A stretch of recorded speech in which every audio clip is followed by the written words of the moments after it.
Hi and welcome from a sunny UK. You wouldn't believe it, but it's sunny in the UK and it happens. You might think that doesn't happen. That's a lie. Well, look around you. Look around me. It is sunny and who knew? Anyway, we're enjoying the sun in the UK here and I just wanted to talk about this on this video. One of the athletes I train came down, was doing block starts today. So normally on a Saturdays we do block starts with our sprinters.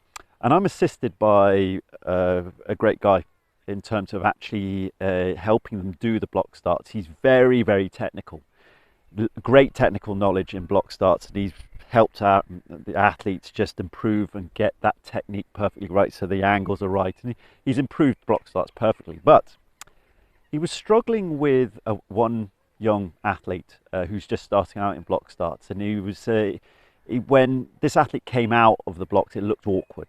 He wasn't getting the drive, and he was getting more drive off the back leg than he was on the front leg.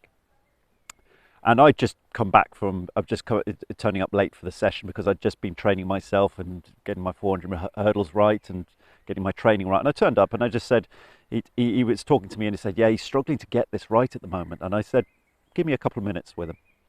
And so I took him aside and basically, okay, I want you to forget about anything. I want you to get out of your mind. And I gave him some breathing to do.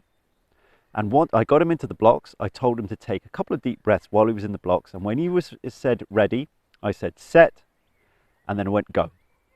And instantly, when I got him out of his head, his block starts improved. And he was getting solid drive out of the blocks. And it was 10 times better. And all I did was get them out of their head. So the main lesson I'm trying to get to you is how much, even in the learning of sprinting, even the coaching of sprinting, even trying to improve and incorporate certain new techniques, the athlete can get bogged down in their head about whether I've got to get this right or am I getting this right. And when you've got your thought patterns and your thinking involved in sprinting, the performance is dead. So once you get an athlete out of his head into his body and get them breathing, using breathing as well to get them out of the head, they're concentrating on something, they're concentrating on their body, mind-body connection. And when that happens, the body moves in a natural way and the athlete moves in a natural way. And this is, if you're a coach or an athlete, especially a coach, just understand this when you're actually imposing kind of your techniques on your athletes. Are you going too quickly for them? Are you putting too much into that? Are you coaching them too much, basically? Because an athlete can get bogged down up here with trying to impose it, and normally athletes are very dedicated people and they want to get it right, and they can get frustrated if they're not getting it right, and it can escalate if they're too much in their head, and basically it disables their kind of body's natural ability to perform. So what this lesson that I got out of him, that's basically, I compliment the other coach, my assistant, really well in terms of his technical knowledge is fantastic, is way above mine. But what I did was, whenever an athlete is just getting in too much in the head and trying to incorporate techniques into there, my biggest strength is taking them out of the head to get them to relax a little bit and to actually come out and perform more naturally and just get the body to perform as it should. That's the best way to do it. If an athlete's getting into the head of technique too much, is to get them out of their head and get them back to reset them, as it were, in terms of getting them back into it.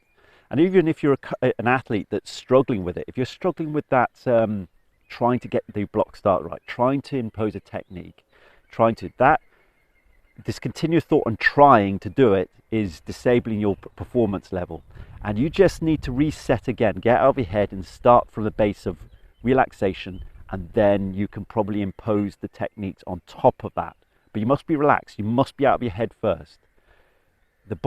Your body wants to perform in its natural way, and it can't do if you're too much in here. And this is a big problem with athletes, specifically in coaching, and maybe with coaches themselves. So that's just a short video I wanted to impose, just a little bit of a lesson of just resetting the body with relaxation when you're thinking too much. And just want to apologize for not being releasing videos the last couple of weeks. I've actually started to I'm putting together, I'm finishing the program at the moment with my new online program that will be going out in the next couple of weeks. I know I've been promising this for a while. I apologize, but I want to get it right. There's a few technical stuff that I have to go through so you get the most out of this program. But this is coming out soon, and I've been working heavily and working hard on working hard. Here we go. I'm doing it myself, but I've been committing myself to that, to this program, and making sure that it's getting it right so you can actually use it brilliantly. So that will be coming out soon, and I'll be doing a series of videos leading up to that to well, promote the actual program, but also to give you good evidence as to why you should be buying it and why you should actually be purchasing it. But to now, I'll see you in the next video.